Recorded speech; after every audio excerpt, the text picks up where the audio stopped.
MP की 230 और छत्तीसगढ़ की 70 सीटों के लिए मतदान आज। चुनावी मैदान में 3,491 उम्मीदवार। मध्य प्रदेश के विधानसभा चुनाव में कुल 2,533 उम्मीदवार अपनी किस्मत आजमा रहे हैं, जबकि छत्तीसगढ़ के दूसरे फेज की वोटिंग में कुल 958 प्रत्याशियों के भाग्य का फैसला होना है। नतीजे का ऐलान 3 दिसंबर को होगा। छत्तीसगढ़ में विधानसभा चुनाव के दूसरे चरण के लिए आज यानी 17 नवंबर को मतदान हो रहा है। 7 नवंबर को पहले चरण में 20 विधानसभा सीटों पर मतदान हुआ था। बची सभी 70 सीटों पर आज मतदान हो रहा है। मुसलमानों को मिल रहा सभी योजनाओं का लाभ, लेकिन अब कोई स्पेशल ट्रीटमेंट नहीं। शेहला रशीद ने फिर की मोदी सरकार की तारीफ। राजस्थान में कांग्रेस को सत्ता से हटाना जरूरी, बीजेपी का घोषणा पत्र जारी करते हुए बोले जेपी नड्डा। जेपी नड्डा ने आगे कहा कि बीजेपी का घोषणा पत्र हमारे लिए रोड मैप है। बीजेपी ने जो नहीं कहा था वो भी करके दिखाया है। पंजाब में संदिग्ध ड्रग ओवरडोज से 2 भाइयों की मौत। कांग्रेस बीजेपी ने सीएम भगवंत मान पर साधा निशाना। पंजाब के मुख्यमंत्री भगवंत मान लुधियाना में नशे के खिलाफ साइकिल रैली कर युवाओं को संदेश देने की कोशिश कर रहे थे, मगर इस हादसे ने इस रैली पर राजनीति तेज कर दी है। भाजपा ने भगवंत मान की रैली को एक जनसंपर्क नौटंकी बताया है। इजराइल और हमास के बीच पिछले महीने से जारी युद्ध के बीच भारत ने गुरुवार को एक बार फिर तनाव कम करने का आह्वान किया। साथ ही संघर्ष में हताहत होते आम नागरिक की बढ़ती संख्या के मद्देनजर अंतर्राष्ट्रीय मानवीय कानून का पालन करने की आवश्यकता को रेखांकित किया। कतर में 8 भारतीयों की मौत की सजा के मामले में भारत की ओर से अपील की प्रक्रिया जारी। विदेश मंत्रालय ने कहा सरकार भारतीय नागरिकों को सभी कानूनी और दूतावास संबंधी सहायता मुहैया कराना जारी रखेगी।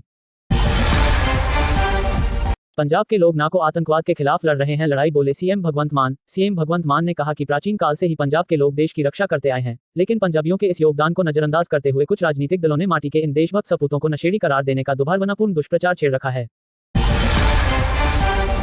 अमेरिकी मशीन से ड्रिलिंग, 3 फीट चौड़ा पाइप। उत्तरकाशी टनल में फंसे 40 मजदूरों के रेस्क्यू का प्लान। उत्तरकाशी में टनल धंसने वाला हादसा 12 नवंबर की सुबह 4 बजे हुआ था। टनल के एंट्री पॉइंट से 200 मीटर दूर मिट्टी धंसी और वहां काम कर रहे 40 मजदूर फंस गए। ये मजदूर बिहार, झारखंड, उत्तर प्रदेश, पश्चिम बंगाल, ओडिशा, उत्तराखंड और हिमाचल प्रदेश के हैं।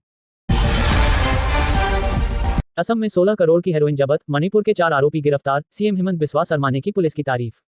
असम के कार्बी आंगलोंग जिले के दिल्लई पुलिस थाना अंतर्गत 2 अलग अलग स्थानों से तकरीबन 16 करोड़ रुपए की हेरोइन जब्त कर मणिपुर के 4 आरोपितों को गिरफ्तार कर लिया गया। कार्बी आंगलोंग जिले के पुलिस अधीक्षक संजीव कुमार सैकिया ने बताया कि नियमित वाहन चेकिंग के दौरान संदिग्ध गतिविधियों वाली वैन को रोका गया। जांच के बाद पुलिस ने हेरोइन से भरे 130 साबुन के डिब्बे बरामद किए गए। भारतीय सीमा लांघ कर आए म्यांमार के 29 और सैनिक। अभी भी हजारों म्यांमारी घुसने की ताक में। म्यांमार के कम से कम 29 और सैनिक गुरुवार को भारतीय सीमा के अंदर मिजोरम में घुस आए हैं। भारतीय सीमा से लगे म्यांमार स्थित सैन्य बेस पर विद्रोहियों के हमले के बाद ये लोग भारत में सीमा लंघ कर आए हैं। इस बीच म्यांमार के सैन्य शासक जुंटा ने अपने सैन्य प्रशासन से देश में आपातकाल घोषित करने की तैयारी करने को कहा है।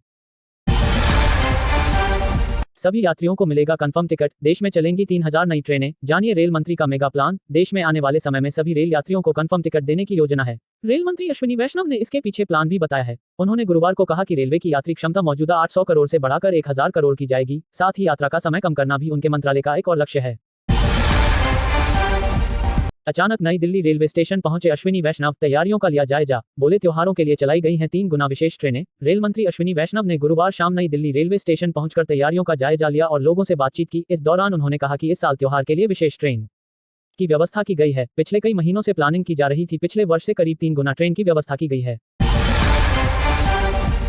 फेक न्यूज के कारण मीडिया की विश्वसनीयता पर खड़ा हो रहा सवाल। उपराष्ट्रपति धनखड़ बोले सच बताना नैतिक दायित्व। उपराष्ट्रपति जगदीप धनखड़ ने फेक न्यूज पर गहरी चिंता जताते हुए कहा है कि इसके कारण लोगों का मीडिया पर भरोसा कम हुआ है। राष्ट्रीय प्रेस दिवस पर आयोजित एक कार्यक्रम को संबोधित करते हुए उपराष्ट्रपति ने कहा कि यह मीडिया का नैतिक दायित्व है कि वह केवल सत्य बताए, इसके अलावा और कुछ नहीं। यह मीडिया के अपने हित में है कि वह विश्वसनीय बना रहे।